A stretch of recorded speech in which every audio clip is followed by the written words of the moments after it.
बिस्मिल्लाहिर्रहमानिर्रहीम। आज 25 दिसंबर 2025 बानी पाकिस्तान कायद आज़म मोहम्मद अली जिन्ना की 149th बर्थडे पे मुझे ये सआदत हासिल हुई है कि गवर्नर साहब के साथ अपनी काबीना के साथ मज़ार पे हाज़िरी दूँ, कायद आज़म को खराज अक़ीदत पेश करूँ और उसके साथ साथ ये अज़म भी करूँ कि कायद आज़म मोहम्मद अली जिन्ना के जो उसूल हैं, जो constitutionalism, rule of law, social service और इक्वालिटी पे मबनी है, जो हमारी गवर्नेंस के लिए एक बेहतरीन गाइडलाइन है, उसको फॉलो करूं। मैं अपनी काबीना की तरफ से पूरे पाकिस्तान के लोगों को कायद आज़म की सालगिरह की मुबारकबाद देता हूं। उसके साथ साथ आज मसीही बरादरी का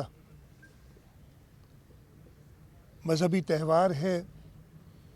क्रिसमस। उस सिलसिले में ख़ास तौर पे पाकिस्तान में जो हमारी मसीही बरादरी है, बल्कि दुनिया भर के मसीही बरादरी जो इस त्यौहार को सेलिब्रेट कर रहे हैं, उन सबको मुबारकबाद देता हूँ। हमारा मुल्क अब एक नए साल में जा रहा है, पूरी दुनिया जा रही है, और उसके साथ साथ पाकिस्तान भी 2025 की कामयाबी के बाद 2026 में कुछ दिनों बाद दाखिल होगा। और इंशाअल्लाह ताला हमारा अज़म यही है कि जो इस मुल्क के लोगों की उम्मीदें हैं, उन पे हुकूमत पूरी उतरे, हुकूमत अपने प्रिंसिपल्स को, कायद आज़म मोहम्मद अली जिन्ना के प्रिंसिपल्स को अपनाए, जिसमें यूनिटी, फेथ और डिसिप्लिन है। और उसके साथ साथ वो सब लीडरान जिन्होंने पाकिस्तान बनाने में अपना किरदार अदा किया, उसमें अल्लामा इकबाल, शहीद लियाकत अली ख़ान, जिनकी आखिरी आरामगाह भी इसी जगह पे है, उनको मैं ज़रूर याद करूँगा। और उसके बाद जिन लोगों ने, जिन लीडरान ने पाकिस्तान की बका के लिए शहादतें नोश फरमाई, मैं शहीद जुल्फ़िकार अली भुट्टो और शहीद मोहतरमा बेनज़ीर भुट्टो का ख़ास तौर पे ज़िक्र करूँगा। शहीद जुल्फ़िकार अली भुट्टो ने पाकिस्तान को एटमी ताकत दी, एटमी क़ुव्वत बनाया, और शहीद मोहतरमा बेनज़ीर भुट्टो ने मिज़ाइल टेक्नोलॉजी हासिल करके इस मुल्क के दिफा को नाकाबिल तस्ख़ीर बनाया। उसके साथ साथ मैं हमारी जो करंट लीडरशिप है, सदर आसिफ अली ज़रदारी, वज़ीर आज़म मियाँ मोहम्मद शहबाज शरीफ, हमारे chief of defence forces field marshal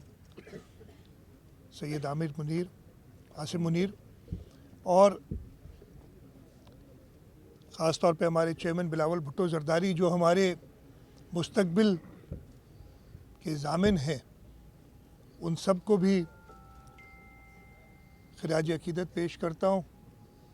2025 में जिस तरीके से भारत को शिकस्त फाश दी, और ना सिर्फ जंगी मैदान में, वो तो बड़ा वाज़ेह था, बल्कि उसके साथ साथ सियासी और डिप्लोमेटिक फ्रंट पे भी भारत को, जो अपने आप, जिसको गरूर था कि उसके दुनिया से ताल्लुकात बड़े अच्छे हैं, और जो हमेशा पाकिस्तान को एक बुरी तरह से पेश करता था दुनिया में, इस सब प्रोपेगेंडा को भी शिकस्त दी। आज के दिन मैं ज़रूर अपने कश्मीर के भाइयों और बहनों को याद करूँगा, जिन्होंने भी अपने हक़ खुद इरादियत के लिए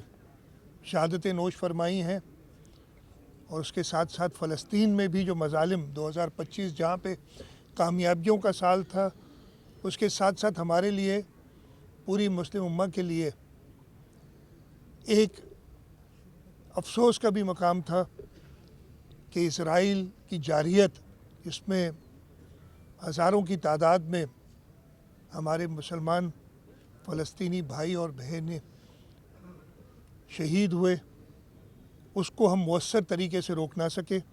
اور یہی دعا ہے کہ عالم اسلام متحد ہو کے جو بھی عالم اسلام کے دشمن ہیں ان کا مقابلہ کرے اور حق پہ جو ہیں ان کا ساتھ دے اور حق کی کامیابی ہو۔ آپ کا شکریہ جی۔